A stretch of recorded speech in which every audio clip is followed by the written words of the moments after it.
तो मेरे ख्याल में सेकंड सेशन, अच्छा पहले सेशन का एक हमारा इवेंट रहता है, सेकंड सेशन के एंड के करीब आते हैं।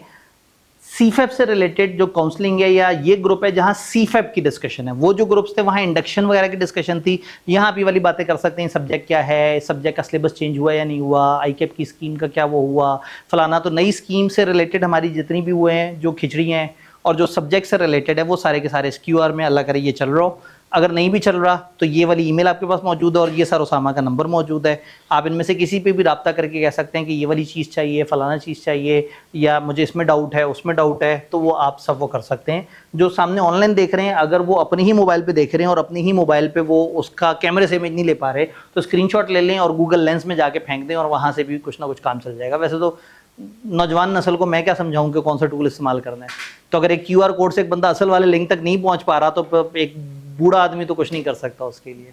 खैर मैं इतना बूढ़ा भी नहीं हूँ, 41 साल एज है अभी, स्वीट 40s। तो ये डिस्कशन है, लेकिन हमारे पहले सेशन का आखिरी एपिसोड रहता है। इससे पहले फिर एक काम करते हैं, पहले कुछ सवाल ले लेता हूँ और उसमें फिर ये है कि फर्म वाले बच्चे में क्या देखते हैं, क्या एक्सपेक्ट करते हैं, आप लोग जब फर्म में जाते हैं आपके क्या टिपिकल इश्यूज होते हैं। तो बजाय इसके कि मैं आपको बताऊं जो कि एजुकेशनिस्ट है, फर्म से एक सीनियर मैनेजर को हमने बुलाया है और वो आके आपको साथ साथ गाइड कर रहे होंगे कि हाँ भाई ये एहतियात करनी है, इस तरह से है। थोड़े से जॉली हैं तो वो आपको ज़रा, मेरे से यंग भी हैं तो ज़रा वो आपसे जेलन थोड़ा ज़्यादा कर जाएंगे, मेरे से तो सुन सुन के आप काफ़ी बोर हो चुके हैं। भाई का सवाल, सीफेप के पेपर्स देने वाला, ठीक है जी। ये जो सीफेप फर्स्ट वाली ऑप्शन है उसमें जब हम पेपर 4 पास करके जब आएंगे तो फिर अगली अटेम्प्ट कब आएगी, वही सेम 1 साल का गैप देने के बाद, आपकी रजिस्ट्रेशन से 1 साल बाद के बाद जो अटेम्प्ट आ रही होगी, तो यानी वही प्रैक्टिकली 1.5 साल। इन्होंने कहा बेटर फिर यही है कि 6 पेपर पहले पास कर लीजिए। डिपेंड करता है आपका टाइम कितना लगा। अगर तो फर्स्ट करें आपने 6 महीने 9 महीने में 4 पेपर पास कर लिए तो फिर आप सोचते हैं यार 3 महीने और लगा के 2 और भी निकाल लूँ।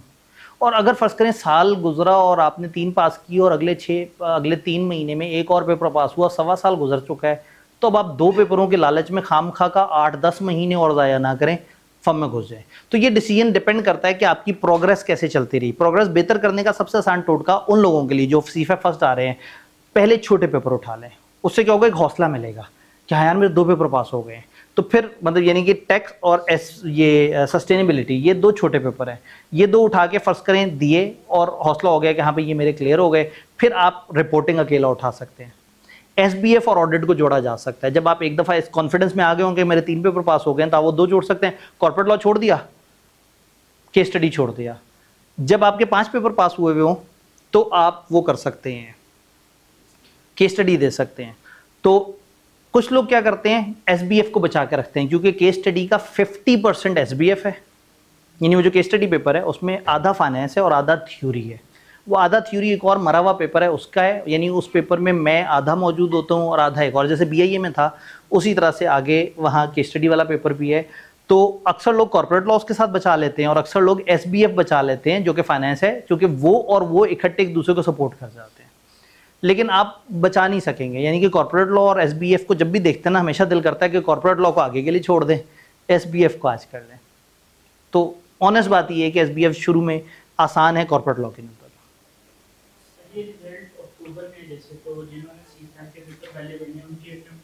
जी अब अगेन ये एक ही सवाल है कि अगर आपका रिजल्ट आ रहा है 17 का है, उन्होंने 19 का है, अच्छा, और सीफेप का दाखिला भेजने की तारीख नॉर्मली 8 के आसपास होती है। फिर एक जुर्माने के साथ 10-12 दिन बाद 25% के साथ भी आपके पास गुंजाइश होती है।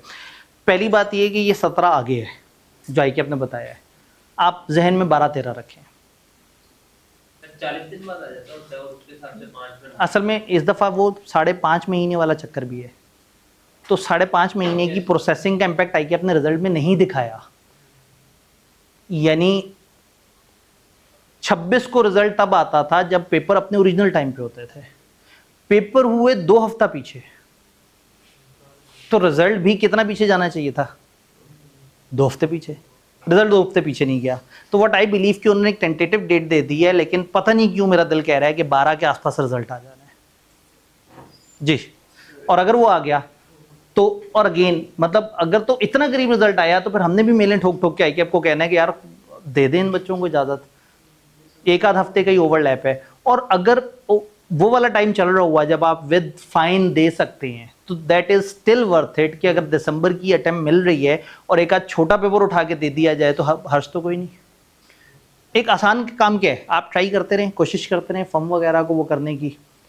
इधर से रिजल्ट आया, इधर से आपको समझ आ गया कि फॉर्मों वाली दुनिया क्या है और आप एक डिसीजन तक पहुंच गए कि आपने पेपर देने हैं या नहीं देने, तो आप किसी भी तरफ जा सकते हैं।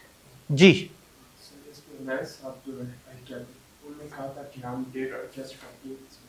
इन्होंने कहा नायद साहब ने इस तरह की बात कर दी, असल में हाँ ऐसे ही है। आज भी मैंने इस तरह की बात उनके सामने रखने की कोशिश की है, लेकिन दिस इज़ टू अर्ली। तो मैं गलत होप नहीं देना चाह रहा, क्योंकि मैं डरता हूँ इस बात से कि एक चीज़ फाइनल ना हुई और मैं आप लोगों को बता दूँ। जैसे एक FR1 और FR2 की रिस्ट्रिक्शन ICAP ने खत्म करने का हमें कह दिया था, ऑफिशियल नोटिफिकेशन नहीं आई थी। बच्चे क्लासों में पूछते थे, मैं कहता था यार अभी नहीं, जब ICAP बताएगा तो फाइनल होगा। एक दो और लोगों ने बच्चों को बताना शुरू कर दिया, बच्चों ने उस बेस पे अपने सब्जेक्ट सिलेक्शन कर ली और अचानक से मिड ऑफ द सेशन पता लगा कि वो पॉलिसी नहीं रिवाइज हुई थी। तो इसलिए मुझे डर लगता है, तो मैं ऑफिशियल कमिटमेंट नहीं कर रहा, मुझे बहुत ज़्यादा चांसेस लग रहे हैं, लेकिन मैं इसको एब्सोल्यूट एश्योरेंस नहीं कह सकता। जी पेंडिंग भी होता है, तो इसके ना होने से हमारा रिजल्ट कार्ड आता है कैफ का, वो इफेक्ट होता है क्या? वो जी MS ऑफिस अगर आपका रहता है तो उसके रिजल्ट कैफ के रिजल्ट पे फ़र्क नहीं पड़ेगा, लेकिन जब आपकी फर्म आपकी रजिस्ट्रेशन की बात कर रही होगी तो आप पूरे कैफ क्वालिफाइड नहीं है, जो कि कैफ क्वालिफाइड उसे कहते हैं जिसके कैफ के पेपर पास हों और इसके ये 2 हैंड्स ऑन कोर्स या कुछ बच्चों के केस में 3 वो क्लियर होने चाहिए। रजिस्ट्रेशन आपकी होनी जिन डॉक्यूमेंट्स पे, हाँ इसमें एक छोटा सा चोर दरवाजा होता है, कुछ उसे मानते हैं कुछ नहीं मानते, वो उस इंस्टीट्यूट से रब्ता करते हैं। इंस्टीट्यूट कहता है इसकी एक्टिविटीज़ वगैरह हो गई हैं, बस इसका ये पेंडिंग है। ये तब होता था सेल्फ असेसमेंट होती थी, अब देने होते हैं पेपर। तो अब जब तक आप पेपर दे के आपका रिजल्ट नहीं आता तब तक आप कंप्लीट कैफ क्वालिफाइड नहीं है for the purpose of CA final की रजिस्ट्रेशन। तो हो सकता है फर्म आपको बुला के रख ले और कहे कि आपका भी ये तो नहीं हुआ हुआ, एक काम करते हैं हम आपको मार्च में रजिस्टर कर लेंगे।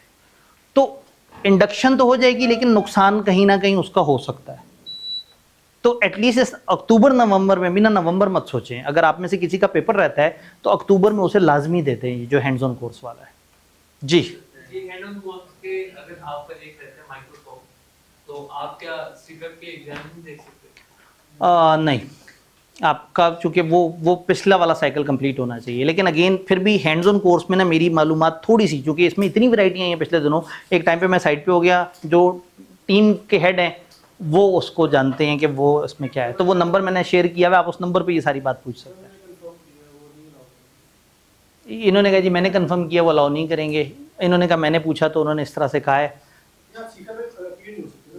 अच्छा ये मैं समझा, शायद आप उस अटेम्प्ट की बात करें, ठीक है। अच्छा दिसंबर अटेम्प्ट, हाँ नहीं ठीक है, दिसंबर अटेम्प्ट कैफ के लिए, हाँ मैं समझा फर्म में रजिस्ट्रेशन की बात करें। हाँ अगर आपका MS ऑफिस रहता है तो फिर तो आप CFAP में नहीं अपीयर हो सकते। तो फिर अगर आप में से किसी MS ऑफिस रहता है और वो CFAP फर्स्ट सोच रहा है तो वो फिर मार्च अटेम्प्ट सोचे, और दिसंबर भी जुआ है, मतलब ये अभी हवाई बात है।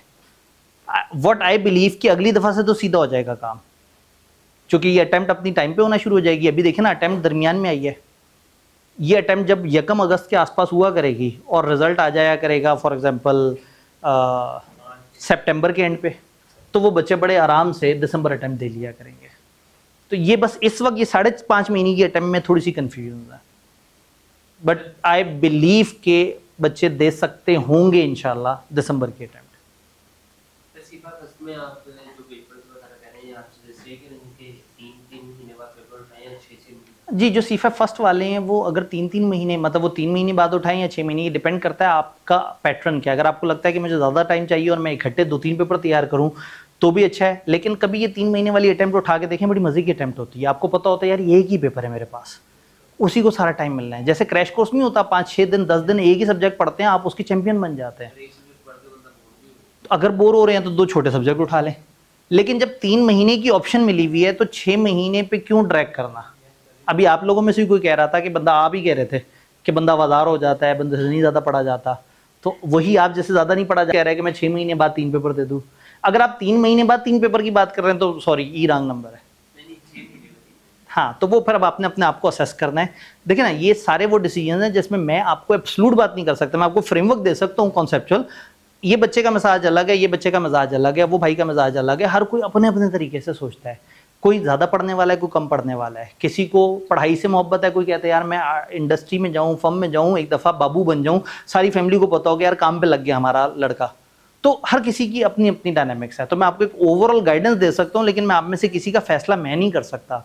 आप सबके फैसले जो है वो अपने अपने लाइफ के वेरिएबल्स पे डिपेंड कर रहे हैं। लास्ट क्वेश्चन में आपने कहा था कि आपने डे वन पे ही माइंड बना लेना है, मतलब जब आप सेशन दे रहे थे कि आपने आज जाके सीवी तैयार करनी है या अभी पेपर्स तैयार करनी है। बिल्कुल ऐसे ही। लेकिन इस दफ़ा आपने कहा कि आप फॉर्म्स को एक दफ़ा ज़रा ठाव रखें, ना बने तो पेपर ही चले जाए, अदरवाइज वहाँ पे फोकस हाँ। इस वक्त डबल माइंडेड क्यों करना? अब इसमें ये इस वक्त डबल माइंडेड क्यों है? इसलिए कि इस दफ़ा जो है ना वो इंडक्शंस कम होती हैं। तो मैं ये नहीं चाह रहा कि मैं आपको कहूँ बस कंफर्म इंडक्शन की तरफ चले जाएं और इधर वाली कहानी को कैंसिल कर दें, क्योंकि मुझे पता है कि जो इंडक्शन का सोच भी रहे होंगे ना, 2-3 महीने बाद उनमें से अक्सर लोग वापस आएंगे। तो मैं अभी दिल तोड़ना नहीं चाह रहा, लेकिन मैं ये ज़रूर बता रहा हूँ कि लाहौर में डिफ़िकल्टी लेवल ज़्यादा होगा, ये आपने जहन में रखना है। फिर इस्लामाबाद लाहौर डिफ़िकल्टी तकरीबन बराबर है। कराची में थोड़ा सा डिफ़िकल्टी लेवल कम होगा बैंकिंग सेक्टर की वजह से। तो नॉर्मली ये जो सर्दियों वाली अटैम्प्ट है इसमें इंडक्शन नॉर्मली कम होती है। कराची में एज ए बैंकिंग सेक्टर का कि उधर वहाँ काम बैंकिंग का काफ़ी होता है, तो फर्म्स को इस सीज़न में बच्चे ज़्यादा चाहिए होते हैं। फिर एक अहम सवाल तो आप लोगों ने पूछा ही नहीं, सिफारिश चाहिए होती है या नहीं, रेफरेंस कितना ज़रूरी है। एक ज़माने में मेरिट और रेफरेंस करीब करीब चल रहा होता था, ज़्यादातर लोग मेरिट पे होते थे और थोड़े से लोग रेफरेंस पे होते थे। फिर आहिस्ता आहिस्ता क्या हुआ, बच्चों ने आपस में मुकाबले शुरू कर दिए, मुझे बड़ी फर्म में जाना है।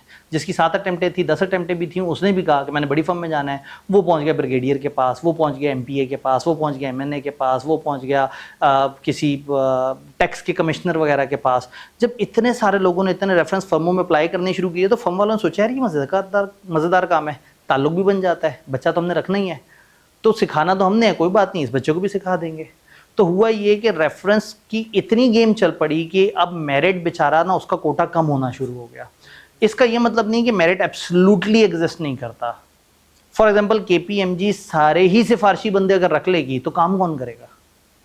KPMG ने उन बंदों को क्लाइंट पे भेजना है, उन क्लाइंट पे जाके उन्हें रिप्रेजेंट करना है, उनसे टेक्निकल डिस्कशन करनी है, अकाउंटिंग की बातें करनी है। तो अगर सारे नैले बच्चे उठा के उन्होंने टीम में डाल दिए तो KPMG का अपना इमेज भी तो खराब होगा। तो for commercial purposes they need some people on merit।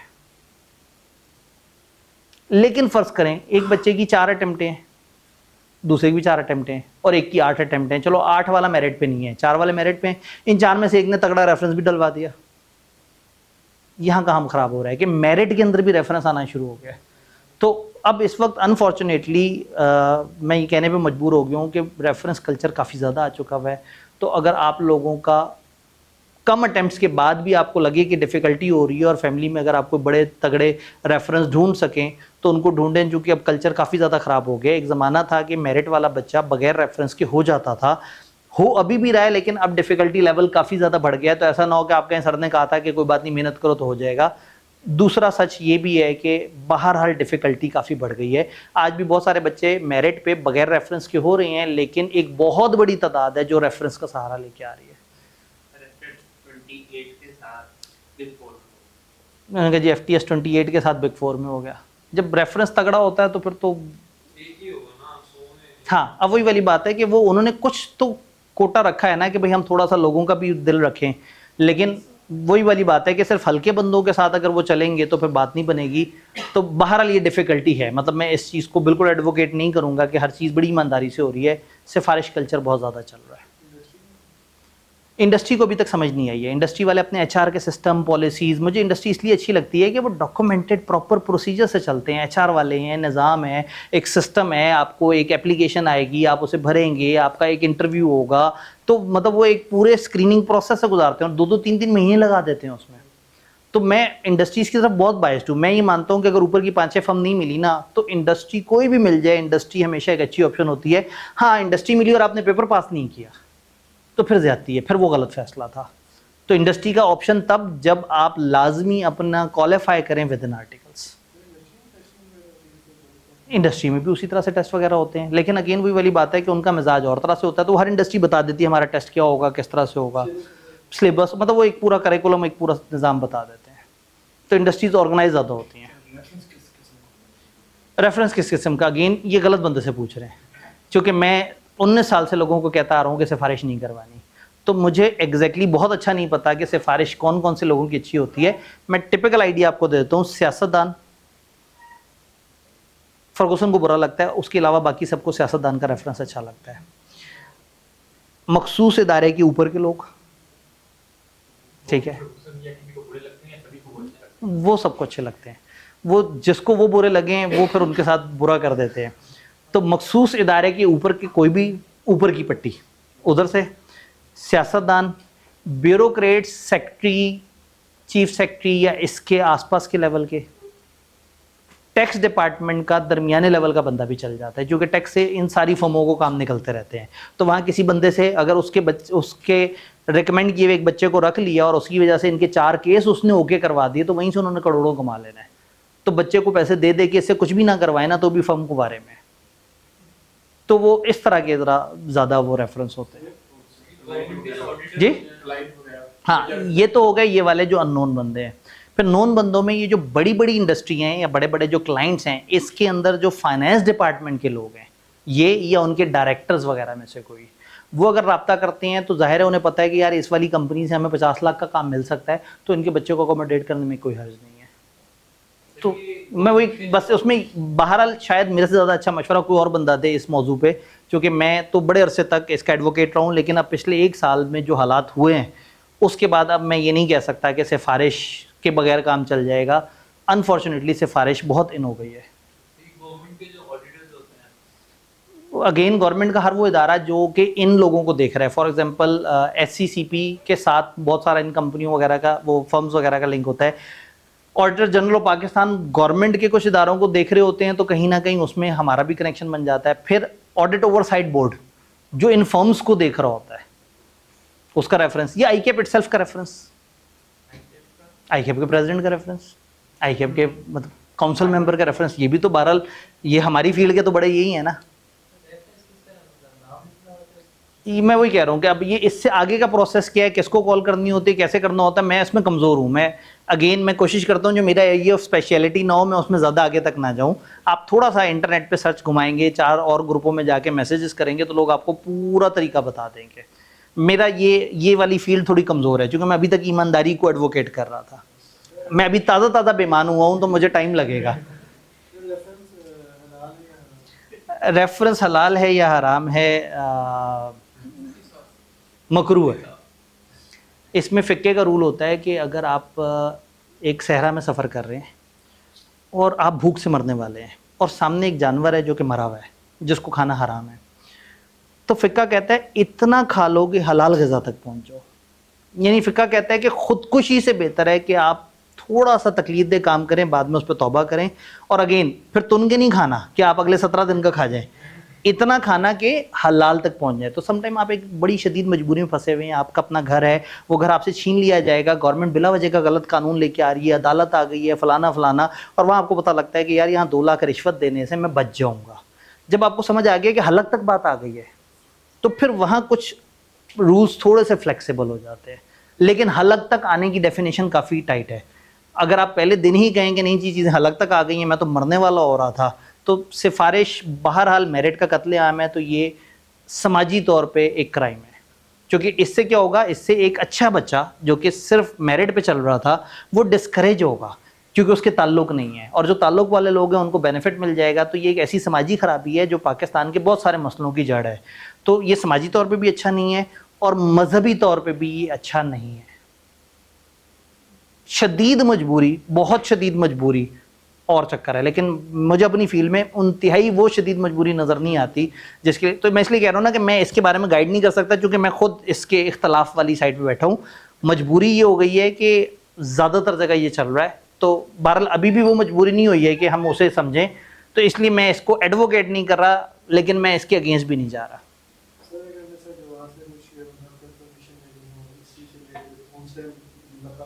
ठीक है, उन्होंने कहा जी अगर ये जवाद साहब से इस बारे में पूछना हो आप, इसके अलावा भी, तो बात ये है कि उसके लिए मेरा तो ताल्लुक चाहिए ही नहीं।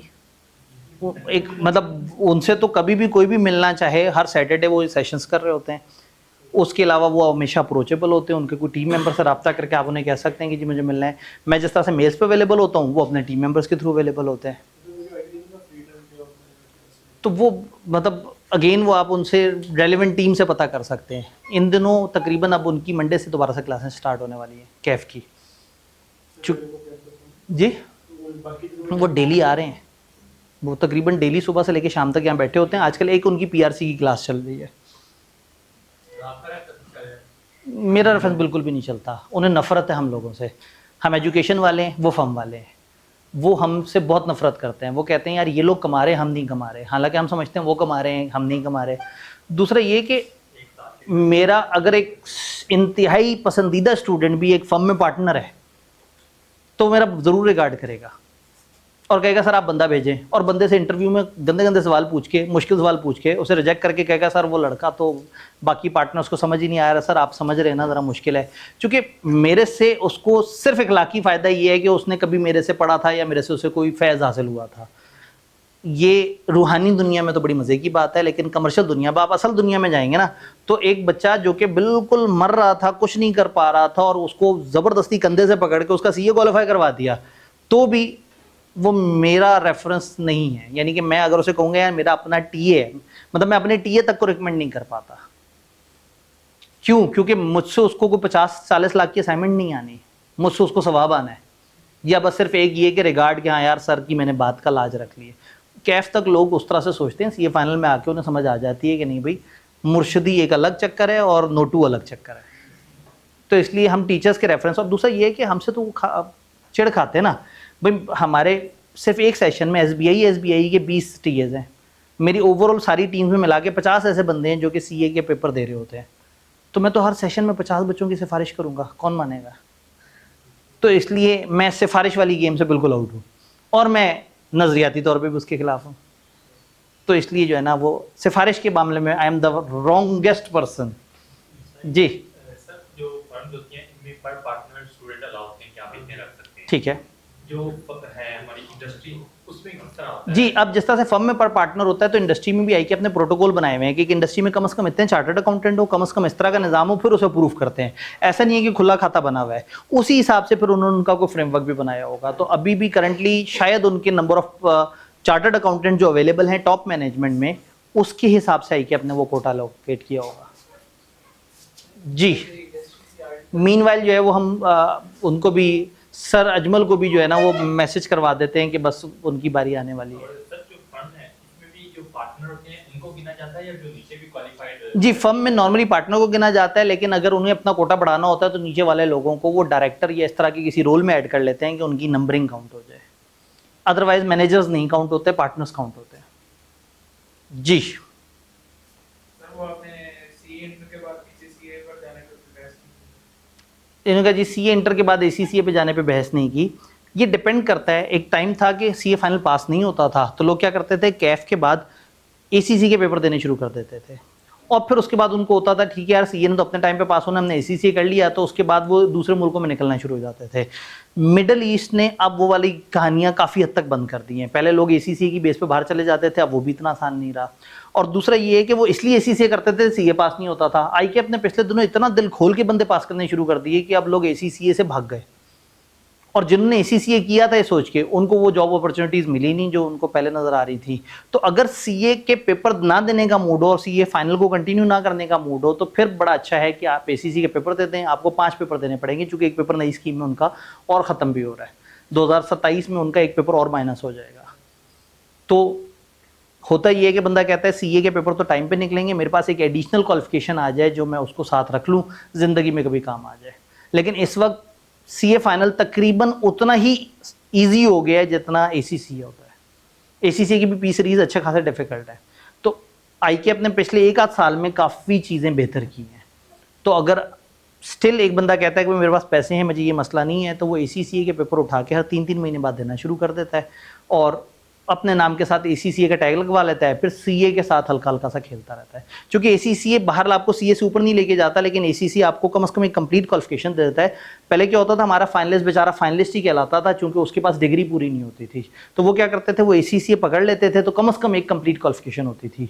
अब विद आईकैप का तेज़ रफ्तार, इस वक्त आईकैप का सीए फाइनल का पेपर पास करना आसान हो चुका है। तो मैं इसलिए इन 2-3 साल सब लोगों से कह रहा हूँ कि अगर मार्जिन है और आप पेपर दे दो तो उसमें ज़्यादा फ़ायदा है। जल्दी क्वालिफाई हो रहे हैं आप लोग, बड़ी तेज़ी से क्वालिफाई हो रहे हैं। तो ये है। बहरहाल अगर लगता है कि सीए की जर्नी लंबी है, पता नहीं कब जाके टाइम मिलेगा, 1.5 साल बाद अटैम्प्ट है ना, आपने क्या किया, पैसे हैं, आपने एसीसी के पेपर देने शुरू कर दिए। जब आपकी पहली अटैम्प्ट बनी तब तक एसी से कंप्लीट हुआ था। अब आपको ये हौसला है कि मेरे पास एक कंप्लीट क्वालिफिकेशन है और सीए को अपने मिजाज से अपने टाइम पे आहिस्ता आहिस्ता आहिस्ता आहिस्ता करके देते रहे। तो अगर आज पैसे मौजूद हैं, कर सकते हैं, तो 1.5 साल बाद जो उसकी अटैम्प्ट देनी है तब तक एसीसी के पेपर दे के एसी से क्वालिफाई किया जा सकता है एड ऑन के तौर पे। लेकिन शायद सीए के पेपर आसान होने की वजह से अब वो उतना प्लस नहीं रहा जितना आज से 2-3 साल पहले प्लस बन गया था।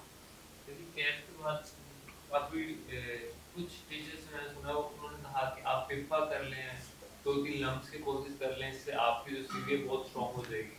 अगेन देखिए, पिफा से तो सीवी का बहुत ज़्यादा कनेक्शन नहीं है, लेकिन मुख्तलिफ तरह के कोर्सेज करने से हमेशा सीवी बेहतर ही होती है। बट अगेन आपके पास टाइम कितना है और फर्म को आपसे क्या चाहिए। आप इवन ईआरपी की कोई ट्रेनिंग भी हासिल कर लेंगे तो फर्म को आपसे वो चीज़ नहीं चाहिए। हाँ, व्हाट फर्म नीड इज़ आपको उस दिन कॉन्फिडेंस से वहाँ अपीयर होना है। व्हाट फर्म नीड इज़ आपकी सीवी अच्छी होनी चाहिए, आपकी प्रेजेंटेशन बेहतर होनी चाहिए। और अगेन व्हाट फर्म नीड, अभी सर भी बताएंगे कि फर्म वाले आने वाले बंदे में क्या एक्सपेक्ट कर रहे होते हैं। तो बहुत सारे लोग आपको कहेंगे ये कोर्स कर लो, कुछ लोगों ने पैकेज भी बनाए हुए हैं, ये इतने पैसे दे दो, ये सारे कोर्स हम आपको कर देते हैं, उसके बाद वो काम आए नहीं आए वो कोई पूछता नहीं है। तो आपके ऑलरेडी जो हैंड्स ऑन कोर्स हैं दैट आर सफिशिएंट, लेकिन अगर वो हैंड्स ऑन कोर्स ने आपकी पर्सनैलिटी नहीं बदली और आप फर्म में जाके अभी भी शर्मा रहे हैं, या आप इंटरव्यू में आपकी ज़बान लरज़ रही है, या आप कॉन्फिडेंटली नहीं बात कर पा रहे, या आपका पोस्चर उस तरह से नहीं है, तो दिस इज़ रिकमेंडेड कि वो पीपीई दोबारा कर लीजिए असली वाली।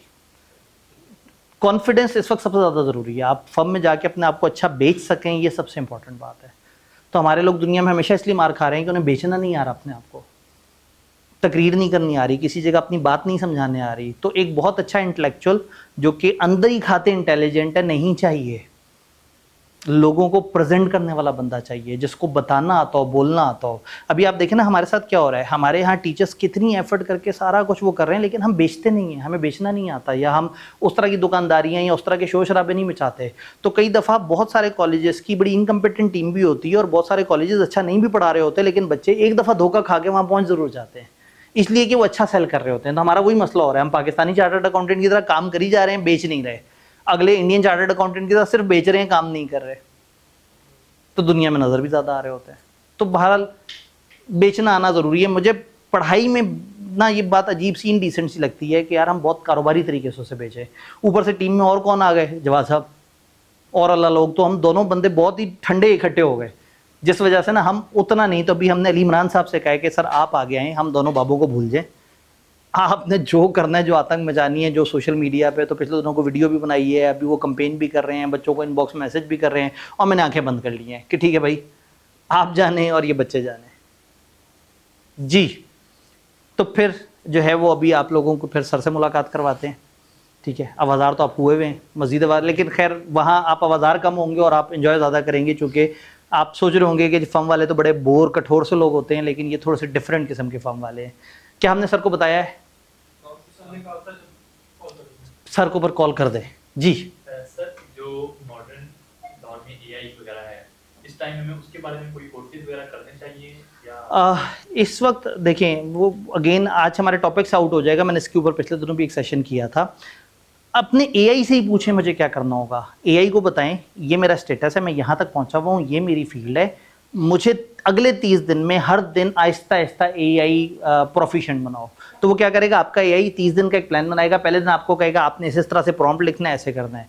तो इस वक्त एआई ही इस काबिल है कि वो आपको ट्रेन करके बता सकता है कि आपने चीज़ों को कैसे लेके चलना है।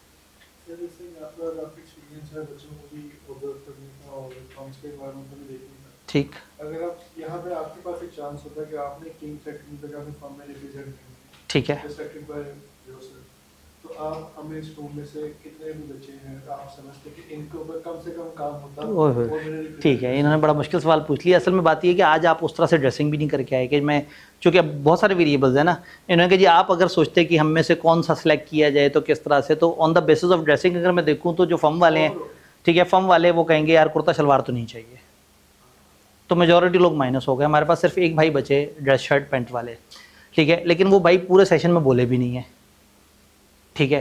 तो वो, और भाई चेहरे से परेशान भी नज़र आ रहे हैं, तो मैं तब मैं सोचूंगा यार ये लड़का अच्छा तो लग रहा है लेकिन हमें बोलने वाला बंदा चाहिए, ज़रा जो शीला सा बंदा चाहिए। तो अस्सलाम वालेकुम सर। तो वो वहाँ पे जो है ना मामला थोड़ा सा ख़राब हो जाएगा। तो अगेन ये इस वक्त ये वाला सवाल या, लेकिन अगर हम बात करें यानी कि क्या प्लस होने चाहिए, आप अच्छे प्रेजेंटेबल हो। अगर आप कुर्ता शलवार में भी हैं तो जिस तरह से भाई ने वेस्ट कोट वगैरह या वास्केट वगैरह का वो किया है उस तरह से वो हो। अगर पेंट शर्ट है तो कुछ फर्म्स में आप जा पता कर लें, वो चाहते हैं कि बंदा टाई लगा के आए। कुछ फर्म्स चाहती हैं कि लोग टाई ना लगा के आएँ। आपको आइडियली कुछ ड्रेस पेंटें ले लेनी चाहिए, एक दो अच्छे से कपड़े ले लेने चाहिए। जहाँ जाएँ बाबू बन के जाएँ। अगर CV भी जमा कराने जा रहे हैं तो ट्राउज़र टी शर्ट में ना जा रहे हो, आप अच्छी ड्रेस में वहाँ जा रहे हो। कोई पता नहीं, कई दफ़ा वो कहते हैं हाँ वो मैनेजर बैठे हैं वो इस वक्त प्रोसेस करें, आप अंदर चले जाए।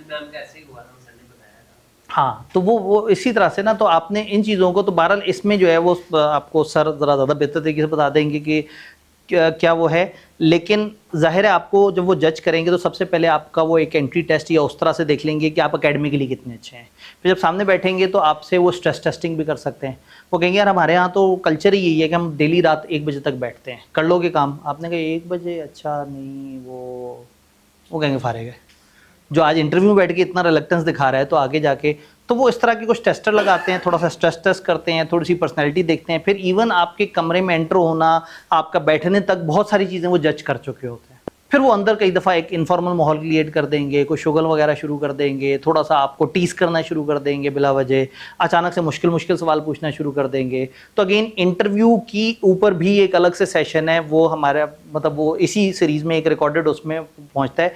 वो माज हैं जो कि टोस्ट मास्टर को देखते हैं, तो उन्होंने यहाँ इंटरव्यू का भी एक सेशन किया था, वो वाली वीडियोस भी हम आप लोगों से शेयर कर रहे होंगे। तो दूसरा ये है कि जो एम्प्लॉयर है या जो फर्म का पार्टनर है उसको वो बंदा चाहिए जो टेक्निकली साउंड हो, पहला लेवल। अगला लेवल प्रेजेंटेबल हो, बोलना आता हो। एक बच्चा था हमारा स्कैन शेरशाह का, उसका मेरिट सर्टिफिकेट आया था कॉस्ट में, किसी फर्म में नहीं हुआ, किसी अच्छी फर्म में नहीं हुआ। वो टखनों तक शलवार चढ़ा के गया, नमाज की टोपी पहनी हुई थी उसने, कुर्ते शलवार में। उसने कहा जी मैं फ़र्म के लिए अपने आप को क्यों बदलूं? तो फिर फ़र्म ने कहा हम तुम्हारे लिए अपने आप को क्यों बदलें? तो again while in Rome do as Romans do. तो समटाइम थोड़ा सा ही समझना होता है कि आगे वालों की क्या रिक्वायरमेंट और हमने अपने आप को किसी हद तक बदलना होता है। First deserve then desire. भाई आज मैं इस पॉइंट पे हूँ कि मैं कुर्ता शलवार पहन के फिरूँ, कोई बात नहीं। मैं आईकेप की इवेंट पे भी पहुँच जाऊँ तो मुझे कोई ये नहीं कहेगा जी आप गलत ड्रेसिंग करके आए हैं। But there was a time कि मुझे टाई लगानी थी, जवाद साहब पैंट शर्ट पहनते थे। हम सब उस मजबूरी वाले टाइम से गुजरे हैं। तो हमने जिधर हैं उनके माहौल के हिसाब से ज़रूर अपने आप को देखना है। डन। तो यहाँ पे जो है वो फिर ये जो हमारा पहले सेशन का जो सेकंड एपिसोड रहता था, सर को हमने काफ़ी तकलीफ दे दी। What a firm expect from us in the interview and CV।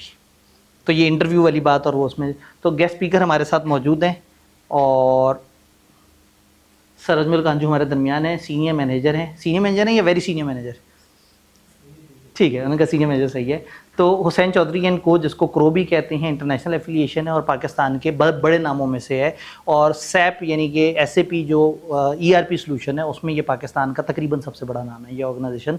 तो ये बड़े अच्छे लेवल पे चल रही है। और सर एकेडमिक से भी इन्वॉल्व रहे हैं हमारे साथ, एज अ टीचर भी रहे हैं, प्रेजेंटेशन के कोर्स में भी रही हैं। अभी भी नियर पीयर पे भी हमारे पास 1-2 कोर्सेज वगैरह में सर चीज़ों को लेके चल रहे हैं। तो एकेडमिक वाली साइड भी इन्हें पता है और फर्म वाली साइड भी पता है। तो ये अब आप लोगों को थोड़ा सा गाइड करेंगे सर।